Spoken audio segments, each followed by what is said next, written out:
Be ready.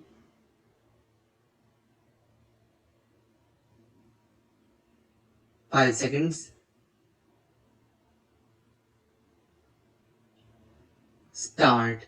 Sir, the budget has been variously described and criticized as one that increases the burden of the common man, one which gives concessions to the rich and encourages foreign investments. I agree, sir, that it is all this and much more, but it certainly is not a highwayman's budget. To my mind, sir, the budget is sincere, conscientious, and at the same time, it is a bold effort on the part of the finance minister who is charged with heavy responsibility of finding resources for the 10th 5-year plan. This plan, to my mind, sir, is not at all ambitious in view of our needs. It may be looked upon as a rather heavy demand, but looking to our needs, it is not very ambitious.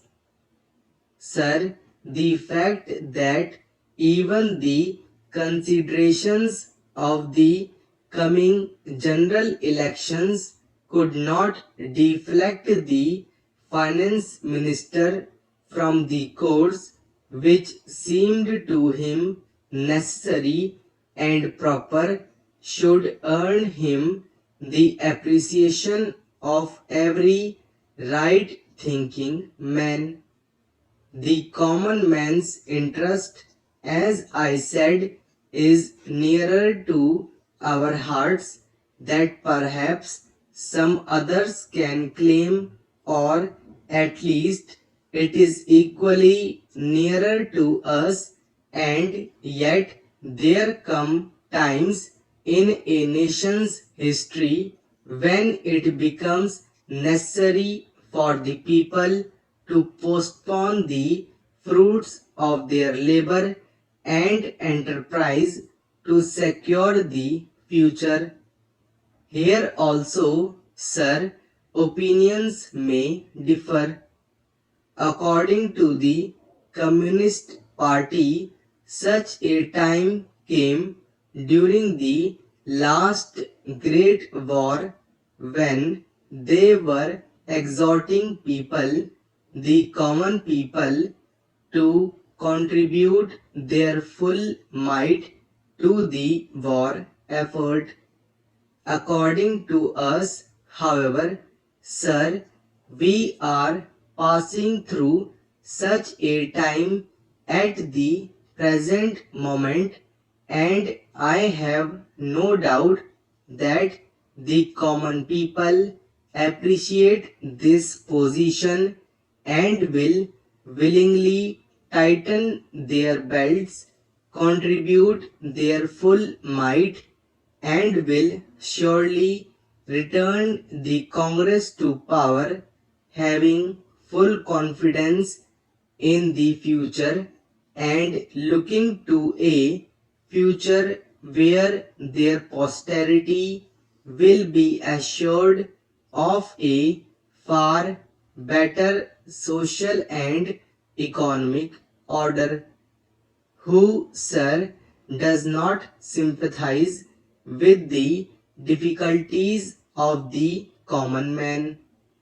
As a matter of fact, most of us come from that class, and I am sure the finance minister would have liked to do away with some of the levies.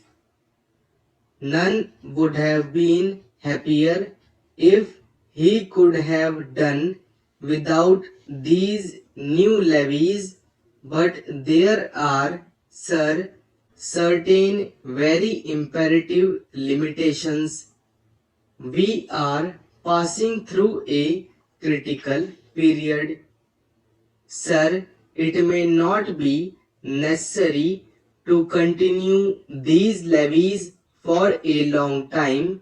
Rather, I am inclined to think that before long it may be possible to give up some of them at least. I have very valid reasons to think so.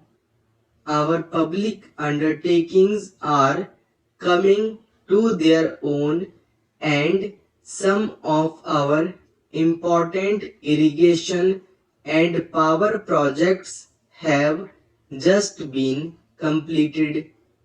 Some others are nearing completion, and in due course, I think in the very near future, they must yield returns.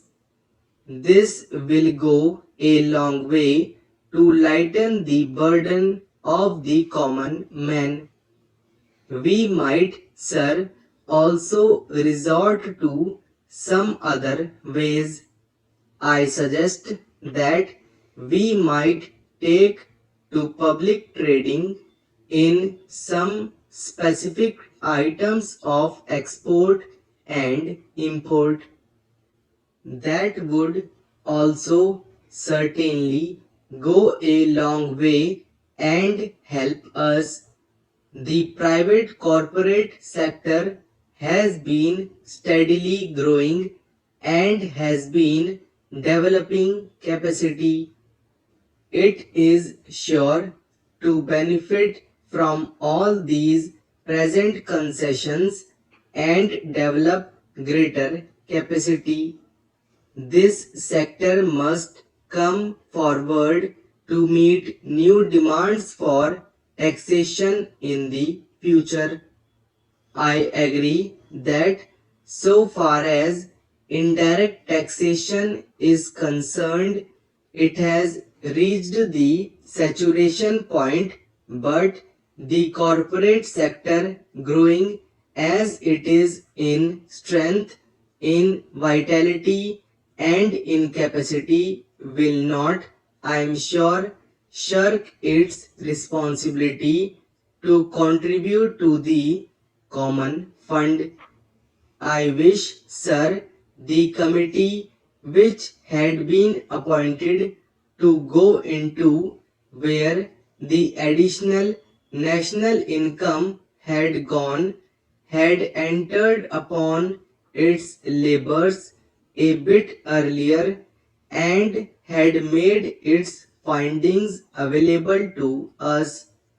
I do not want to state its findings, but I have a feeling that the committee, when it concludes its labors, will come to the conclusion that a major portion of this additional national income has gone into the pockets of a comparatively small number of men, small number of individuals, and it is they who must in future contribute their share to the country's taxation needs, because the profits they have earned are not all due to their own efforts and enterprise only. To a very large measure, they are the result of the economic policies of the government and due to certain other circumstances to which they did not contribute anything. Therefore, there is ample justification for the two taxes, the capital gains tax and the excess profits tax. I need not go in detail into all the reasons that my honorable friend has explained earlier so lucidly, but I must say that I entirely agree with them all. Having said this, I would like to say a few words about allocations which have been made to the various ministries in the budget.